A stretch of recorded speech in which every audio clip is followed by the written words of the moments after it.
Hello, everyone, and welcome to This Week in Hospitality Marketing Live, show number 489. Happy holidays, Merry Christmas, should be Happy Hanukkah, Happy Kwanzaa, Happy almost New Year. Thinking all the happy things that we can think about. There should be much more about joy and happiness at this time of year, especially compared to just life in general, everyday kind of stuff. We should always be mindful of being as happy as we can each and every day. I want to thank my wife for putting up some holiday bags behind me, given the disarray of my background. I've often thought about putting a fake background up and so forth, just because we've never quite reestablished the office after the hurricane damages and so forth. But we'll work on that. It's a New Year's resolution. That's what it is. It's a New Year's resolution.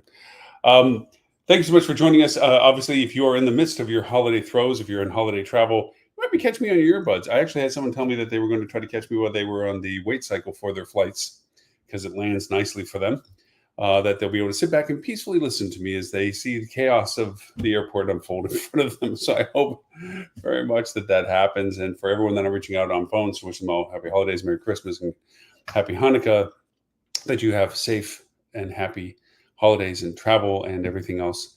If this is a record travel time, I think all of the top 10 record travel times for domestic U.S. Let me be defined. We are in 209 countries with our TV channel, and it's easy to get lost. Christmas, thankfully, is a bit of a universal thing, slightly different stages and so forth. European events tend to happen a little earlier seasonally than the U.S. and Canadian versions do, to some degree, I should say. And then globally, there's different celebrations at different times for different things. But domestically in the U.S., this will be one of the top 10 travel density times will have all happened this year. And this is supposed to be yet another one of those record-setting holiday travel times, which brings us to the whole paradox of apparent high demand for travel, but then there is such frustrations associated with the cost of travel and those who are capable of traveling financially, which does not necessarily bring us to our topic today. Our topic today was something I picked actually 2 weeks ago that I wanted to hit because of seasons tend to land one of two ways in our world. For me, and especially for hospitality, and for most people in other senses, either everyone is scrambling to get out and they're early out of offices, or they're blocking in their holiday vacation times, so they're not available to handle the persistence of projects, and they're thinking we'll take care of that next year, we'll throw that into next year, we'll tackle that when we get back next year. There's this gap point that gets created at about this time of year. That's one side of sometimes how it happens. And then on the other side, it's we got to get it finished, got to get it done, need it yesterday, need to do this before the end of the year. Contrast, two ends of the spectrum. Well, this year has seemed to be more of that one. A lot more of people wanting to get things done as best and as much as they can before the holiday crunch time and so forth, which I don't know whether there's a correlation to the density of travel to the compression of the travel time. Whether on average, we've talked about these statistically, that the U.S. economy, and again, I'm referring to domestically because I'm here, tends to, on average, and this is a very large globalization, have two travel times a year, excuse me, one larger than the other. But this year might have been fragmented into more opportunities to travel, more frequencies. And because of that, they're shorter in durations, because people face it from their work environments, have a limited amount of optional time for themselves. And so they have to, rather than lump it together like they may traditionally do for a longer period of time on a travel, they might have cut it up into smaller pieces. This time of year travel tends to be shorter on the days that they have to take out of their queue of vacation days. And they try to, as we all have tried to do, lump it and connect it to how the holidays land. When a holiday like this, such as Christmas, lands on a Tuesday, a Monday is a given. Usually because the business will either close one or both days that you're involved. Now, obviously, hotels, we don't have that luxury. Restaurants, we don't have that luxury. We do have controllable hours to some degree for restaurants, but for the most part, hotels, we're there. We have crews. But from an office environment or a scheduled workday environment, they tend to be those kind of holidays. When they land on a Wednesday, it makes it more challenging because you really can't get that stretch. So then you have to drop in a vacation day to make it a long enough time period away. Seeing family, or the frequency of traveling with family, is based on the costs and the budgets that we have for our travel. This one lands kind of nicely where people started leaving yesterday, hoping to stretch it until the Wednesday of next week. And then, of course, with the back to back that Christmas and New Year's tends to run naturally, then if you can drop in a sweet spot 1 or 2 days, if you can get that schedule where you can get the Thursday, Friday, or the Wednesday, Thursday, Friday um, taken off, you can get yourself a nice big chunk of time that goes Christmas to New Year's.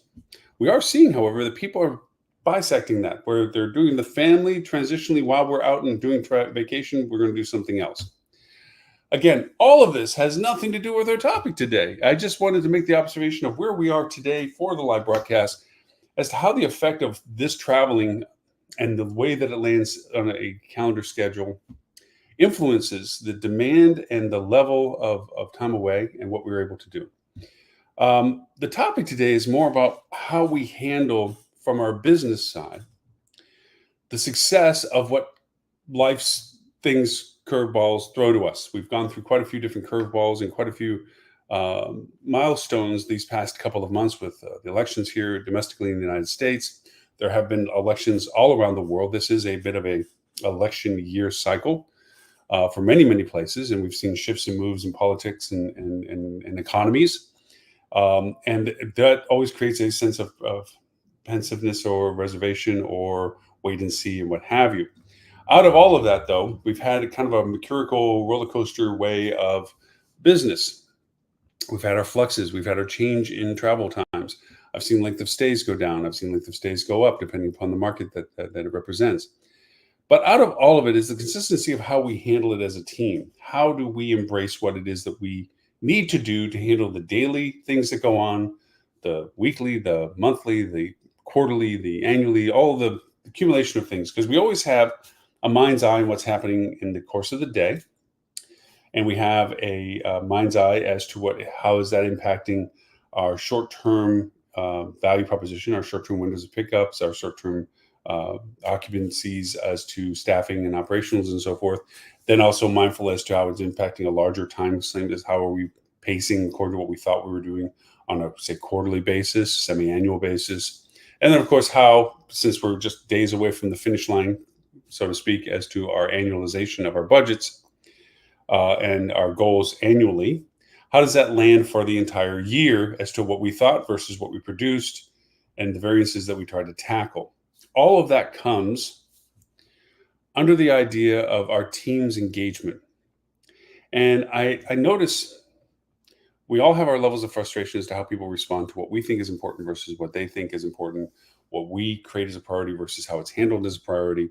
So out of a 5-minute roll in, our topic today is what is the value of ownership?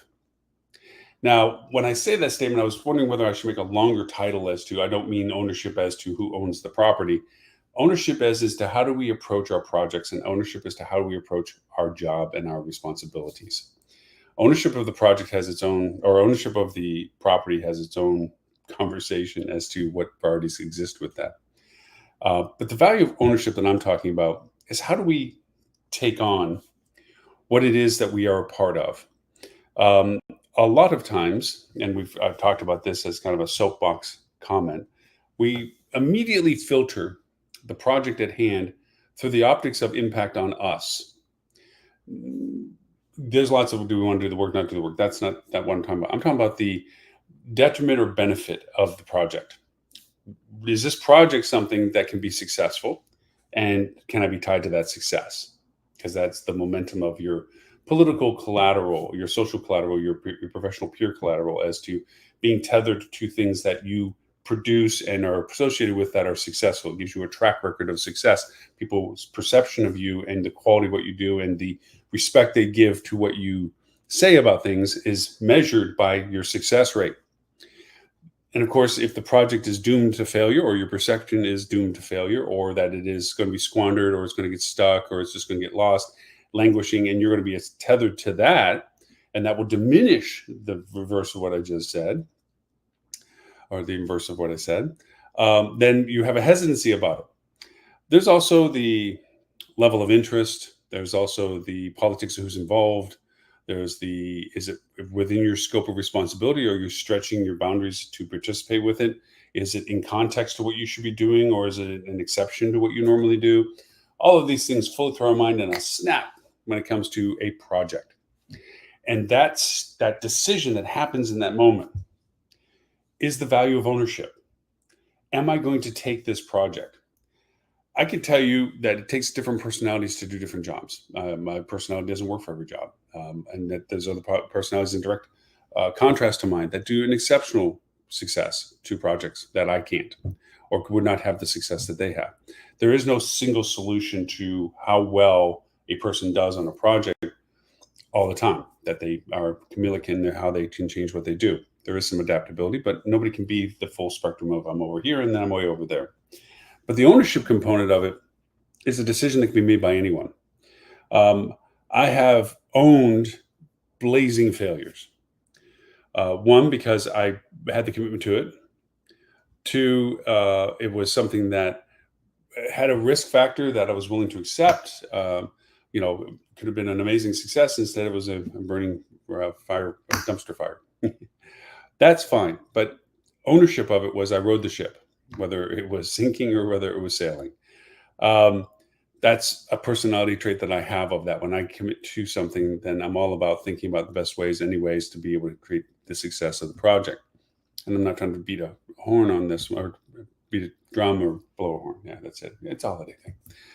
It's more of the way of approaching projects. I tend to be very passionate about projects. As anybody that knows me knows, I tend to be over passionate, over exuberant in many, many ways, and throw tons of things against a wall in the hopes that one of them might be useful. All of that stuff. But the value of ownership goes beyond just the embracement of it. It's about the commitment to working on it. We're frustrated with our team members that do not prioritize projects the way we envision them to be prioritized. I've had talked about this in the past couple shows, actually 3 shows back, which is the inspiration of this show's topic, actually, where there's the highs and the lows associated with how we handle our campaigns and our marketing strategies. We tend to ride the horse until the horse passes out. And then at that point, once we see the indicators that the program is faltering, we then start approaching what it's going to be that we need to do to put the new program in, or to prop up the old program, or to basically compensate for the downturn of production with a new version of what's supposed to create an upturn of production. And that lull is frustrating and infuriating because the timeline is based on an ownership perspective. You have your internal team, and you may not have the resources of your internal team actually doing the work. They may be policing or overseeing a third party who's responsible for doing the work, your agency. And you have your management company that is overseeing or authorizing what your team does with your vendor. And your ownership group of owners as in property are overseeing the value proposition of what you're spending for those things. And so there's this chain of things that are going on. And when that happens, you get delays. I've told you about predictive modeling. I've told you about predictive analytics. We've had those discussions. We're going to have another discussion next week about predictive analytics as well. The idea is seeing far enough to the horizon line to begin to see the variations that are indicators that you need to create a proactive action to what you see is diminishing results. And that they're not necessarily negative yet, the red numbers and the down arrows that we often glance at reports for, but they're trending that way, or they look, if they stay at this indicator, will have that effect over time. And before it gets into a red number or a down arrow, we need to make our next move, which is the replacement that we already planned for, the augmentation we already expected, the variations or the tweakings that we had planned for or that we need to do. And so that we keep it bolstered, or we begin the transition to the next project that continues the continuity of positive growth, positive gains, positive impact. That comes from ownership, because what will happen is vendors will take your account and assign it to the least cost denominator. We've had that gripe for many years. Agencies look at the cost value. They're a for-profit business, and they'll take your projects and they'll give it to the person that costs them the least amount of money to sustain your projects based on the goal of the promises within the contract. Doesn't mean it's their best team. It's not their A team. We've had that dialogue. It's just that it's not being watched, but it's maybe not be watching with such an attentive eye. And that ownership from that team member that on their agency side may or may not be invested. They might be overburdened with too many projects, and yours just one of many. And as long as the numbers don't look bad or the indicators wouldn't be having to be defended, They let things run. They don't probe deeper into making sure that things are operating as well as the numbers show that they might be, and is everything going the way it was expected. They may not have that skill set, and they may not even have that prioritization. Your internal team, the policing of it, they have already the ability to point a finger and say vendors are responsible for that. And should it falter, they're the ones that should be held accountable. They're not the ones operating the program. They're the ones overseeing the program. And albeit that they're supposed to be watching those things to make sure, they may not be given the information they need to make those judgments or those insights. So they're blind until there's a problem. Your operations people, your management company, are looking at it from a cost value of, is everything doing what it's supposed to be doing, as in no negative numbers, no red arrows down, okay? And if so, they can look to their ownership that hired them and say that things are going the way that you hired us for to do. And ownership's looking at saying, well, everything that I'm paying money for is working according to the numbers that they give me, until it isn't. And then you have the value of ownership kick in. First, nobody owns it. It's who is responsible for it. It's a hot potato. Music stops. Who's owning the bag of poop? That kind of thing. As to who would have and should have caught this before it is now an issue. And it's a lot of this. Usually, in all honesty, vendors should be responsible if given the task of performance, that they should be the ones that raise the flag and whistleblow the idea that something is not quite right. The second line of fire should be your internal teams. If they're policing it and overseeing it, they should be asking the questions persistently that even if the vendor isn't configured to look for those things, they're obligated in the relationship with the contract to answer the questions that the client is asking of them. And then operations should also go to their team, management companies, and ask probing questions as to when was it they looked? What is it that they looked at? What number did they get when they saw it? Is that a number that stayed the same, changed, different? Is that a good number, bad number? From a perspective beyond the reporting that they use as a shared communication. And ownership should look at asking their management company, I know this is operating and the numbers say that it's operating. Is anything changing? It's like watching the stock market. If you look at a 10-year period, you see the stock market have this progressive growth. Part of it's inflation, but we'll go from the last of semantics of it. That you see this overall. As you zoom in, you can see daily ups and daily downs, plunges and elevations and so forth. That if you were to just look at that one day, you say, oh my God, the world's coming to an end. We had a drop. We just had to drop a couple of days ago in the stock. We're down 1,000 some odd points because of the lack of the or the indication that the Feds were not going to go over and potentially have a continued sequence of lowering interest rates. But if you look at it as a whole, everything looks good. Ownership should ask, let's zoom in a little bit. Is everything working at a way that we expect? Now, yes, there'll be highs and lows. A particular campaign might be running as well that day as it did the day before.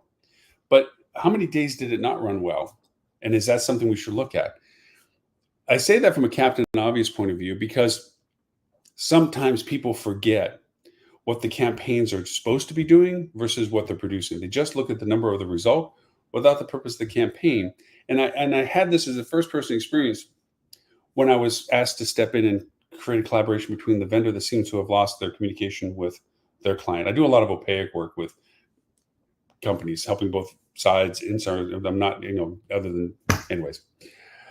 And in this was like, so what's going on? So what happened was they had a campaign that was for a particular holiday, actually last month. And it was doing great. And then it fell off the planet. And that falling off the planet was not understood. It was like, what happened? And because it was built in such a chain of people, the people that were asked to answer the question had no idea why their campaigns fell off the map.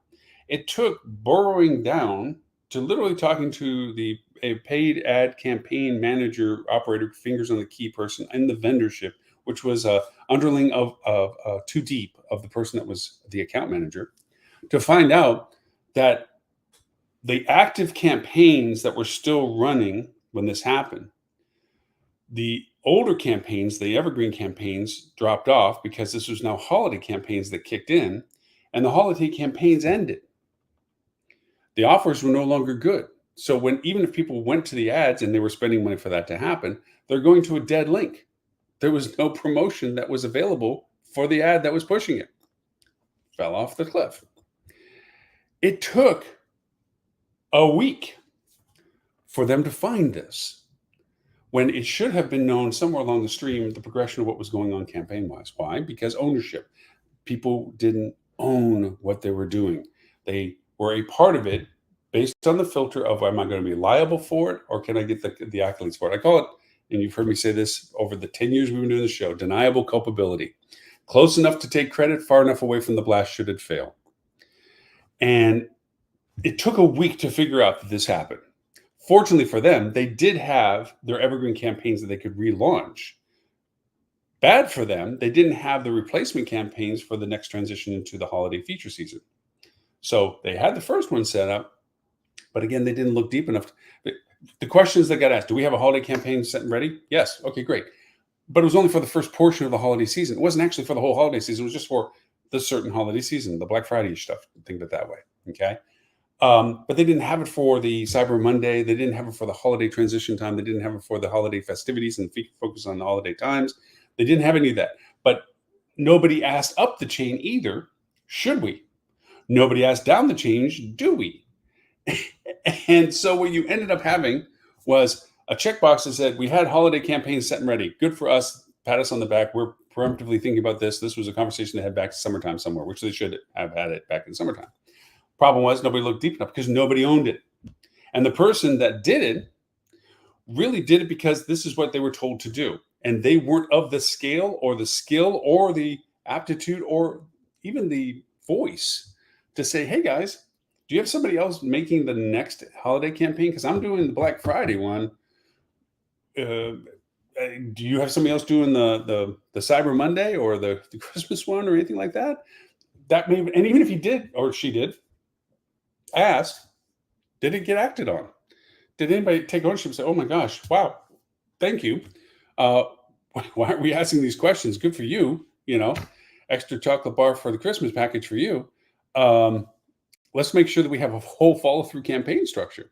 Instead, what you had was this. Vendor says, you never asked us for anything other than this. Operations said, why didn't you tell us we didn't only have this?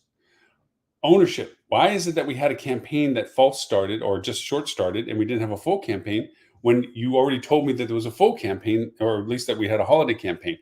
Operations. We did have a holiday campaign. We just didn't make more holiday campaigns because we never got quote authorization to do other offers or whatever. And then it just turns into this. That took a week. A week after the week of finding out what went wrong. The next week was getting through the time cycle email back and forth with holiday interjections of time away of people out of the offices and so forth. I'll get back with you. I'll look into it. Let me go look at what I have. Let me go find out from, check in and see this, that whole email string that, 40 different quasi, and of course, the entire audience that goes with it, because you have to announce in front of yourself how not responsible for this problem you are by making sure everybody on the email string that was previously shared that you were dragged into, as you reply, you make sure that they're all in there so that everybody knows, one, you replied, two, that what you replied about. So now you're dragging everybody's email boxes along so that everybody knows who they should end up when the music stops. Blame, not me. I despise those emails, honestly, because it's just a waste of time and it creates a degraded relationship between people because you nipped at my heels. You try to hang that around my neck. So the next instance that comes up, I want to pay the favor back and make sure that you get recognized that you did something wrong because you made that my problem this time. That's where these things go on. Better to go directly to a source. Hey, I'll go find out. I'm not going to drag the audience along. Literally say, look, I'm going to go deep and talk to particular people. If anybody wants to keep on this string about knowing how that works out, other than the result I'll send back to everybody on this string, ping me and I'll keep you on the string. If not, you're released until the answers come up. You have no idea how much of a relief that is to so many people. You have no idea how much of a new idea that is for so many places where they're like, oh, thank goodness, please. I didn't want to be a part of this conversation, but you want to make sure that I'm aware of all this that's going on. Just tell me how it ends. You're working on it. Tell me when it's fixed. Or tell me how I can help to get it fixed. Whatever, but just let me choose to continue on the email string or not. Don't drag me on the email string. It's one of those things that just needs to get done in most organizations. So all said and done, you have that, and it's the value of ownership. It has been so easy to cut through Gordian's knot. And if you're not familiar with the analogy of Gordian's knot, it was a city back in ancient, not ancient Greece, but near ancient Greece. Alexander the Great came up, and the fable was that whoever could unravel Gordian's knot would be the one that conquers the city. And there's this massive knot that was on the gate of the city. And he went and looked at it and went over, took his sword and just cleaved through it in half and conquered the city. So cutting to the chase is the analogy of this. It is so, people think that they don't want to touch a bad project like with a 10-foot pole because they don't want to have it hung around their neck because it's already failed, and they don't want to be the person that keeps that failure connected to them.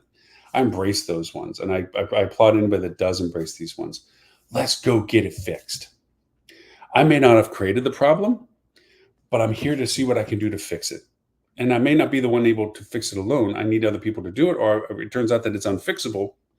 But I want to own it. I want to try to make it happen and step into it. The rewards from those efforts, even if the effort fails, are profoundly positive. Because what you see is people going, wow, thank you. Because that could go wrong, and I would have been dragged in with it, and it would have been ugly, and all the other stuff that goes on with all of this. But you went in and you made things happen, and let me help you, because now I'm not going to get blamed for it. I'm going to look good too. I'm going to be one trying to help you and so forth. Or let's both jump on the boat together. If it goes down in flames, it goes down in flames. But it's not because of our lack of trying. But I get so many of the food chain up reach back out to me and say, thank you. Thank you for just somebody stepping up and saying, I'll take it. I'll work this out, figure it out, or at least mitigate the loss, or just put it to bed that it died and we did the best we can about saving it and salvage what we can from what we're doing and correct for it or whatever. Just own it. It's a desire that we all have when it comes to these things. Owning it. It's really easy to claim ownership on a success. Everybody wants to be associated with winners or winning projects or positive things. It takes real character and real commitment and passion to own something in spite of its potential good, where it can go down in flames or is already in flames, just to get it taken care of. A lot of times that's what makes you a fixer. That's what makes you get called and say, I have this situation, Lauren.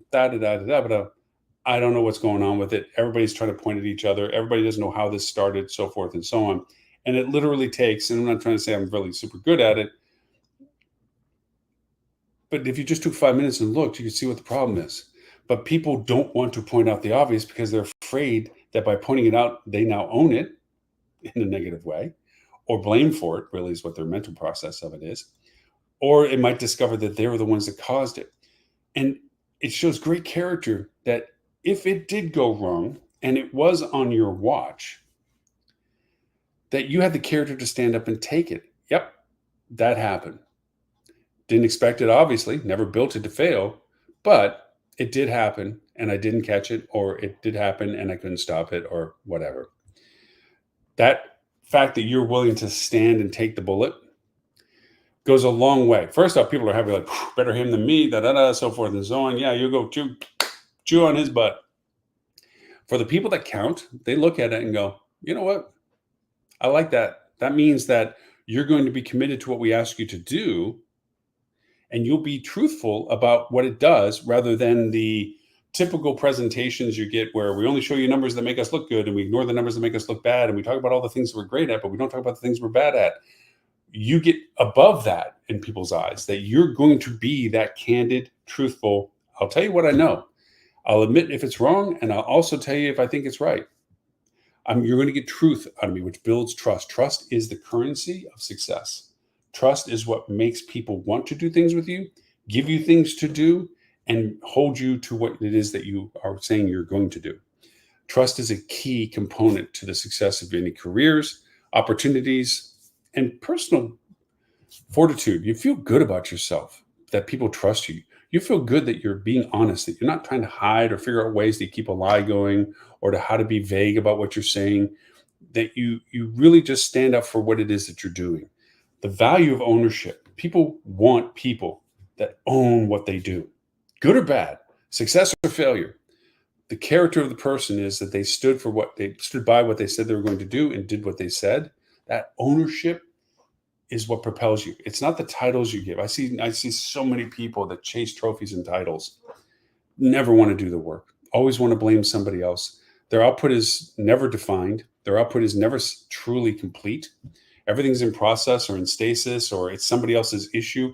And you see them on calls. They're quick to tell you that you're getting in the way, or if you hadn't done this, there was this. There's those people that are constantly doing that, but then they'll walk up on a stage and take a trophy for some achievement award that they didn't actually do anything to earn, other than other people wanted to go over and say, oh, well, they're a part of it, and they keep saying that they're the one doing it, so let's give them the award. There's so many of those people out there that do that are just paper tigers.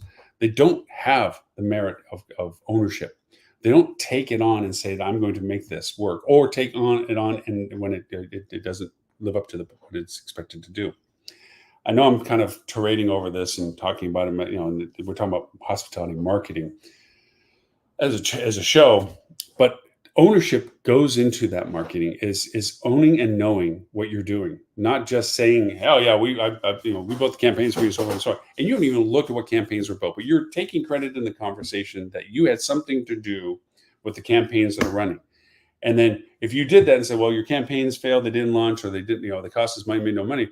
Well, I had to hand that over to, all of a sudden you start getting this unraveling of, well, even though I projected that I had done this, now that you pointed out something wrong, I really did this with that person over there. And now let's go over there and talk to them about why it is that there's a problem. You see it. I did learn something from a previous employer that I really take to this day with me on stuff.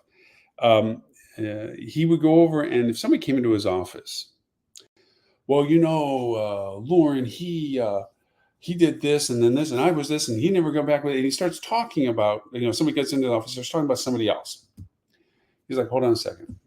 Gets on the phone. Hey, Lauren, can you come into the office real quick? Yeah. And come in, making the scenario up. And he go to the other person and be like, so go ahead, tell me what it is. You were saying that Lauren did, please, continue on.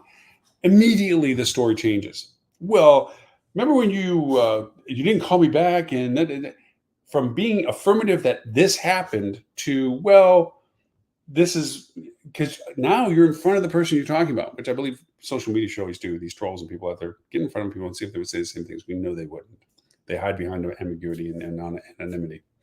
Anyways, I learned that technique from him, that if you're going to talk about projects, I literally love putting people in pigeonholes.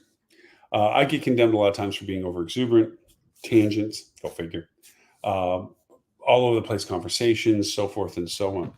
And it creates a kind of a sneer, especially when things start working out, they begin to get affecting what people have been claiming they've been doing, but it's getting exposed that it wasn't being done that way. So they get subversive. They begin to underplay and underscore things like, well, gosh, Lauren, he's all over the place. And they kind of try to diminish the impact of the conversations as a way of defending against the fact that they want to really still hide behind some show game stuff. And I love getting in, and we're going to a meeting and they think they're going to try to do the belittlement because they've undercurrent it to the people that are being talked to. And you get into the conversation and then you hold them to task. You ask questions of them that they can't answer. You get details. So you ask them to clarify, instead of the vagueness of they, who's they and him or her. When you ask about not being successful, what number is not successful compared to what number you expected? What channel is it? What's the percentage of that channel contribution to know what the total value of impact is? And when you start grinding down on details, you find that they stutter stop. Because now all of a sudden, what they were thinking funnily is being, well, we're just going to keep it off center so that we don't get held responsible for something. They don't own it. We're just going to make it look like it's something else. They all of a sudden get caught realizing or being exposed that they're the ones that aren't really up to the ownership of what's going on. They're the ones that should be looked at, so forth. This is where the politics of how you convince and talk through marketing is critical. It's not about walking in, and it's so easy, and this is what I often get for the exuberance of the excitement of the potential. it's once that exuberance is needing to be translated into function and value, that you actually have the information to back that up. There's a difference between talking smoke and actually making a fire that makes smoke. And having the numbers in your head or having the modality in your head to what it is you're proposing to doing, it may come off as being exuberant and all over the board. But if you were to pause and go down any one of those paths to prove what it is you were talking about, you can back it up. That's the key of ownership. When you own what you say, you already think through why you're saying it, so that what you do, if given the chance, is literally what you had already thought needed to be the process, not just the hyperbole of what you think might happen. Ownership comes in many ways. You want people on your team that own what you give them as responsibility. They embrace the prioritization, they embrace the value of their impact, of what they can do about it, and they take responsibility from a first person perspective, not responsibility out of regulation or delegation, of first person ownership, where they know that they are responsible for what is being asked of them, good or bad. And if you ever want to test the character of people you work with, attach them to a project that you know is going to be mediocre at best and see how they react.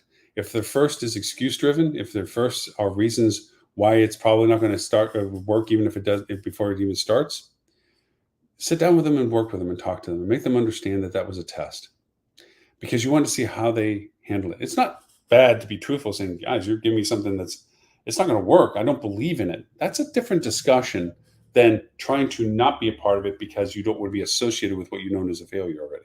There's a distinction as to clarity of truth versus avoidance of blame.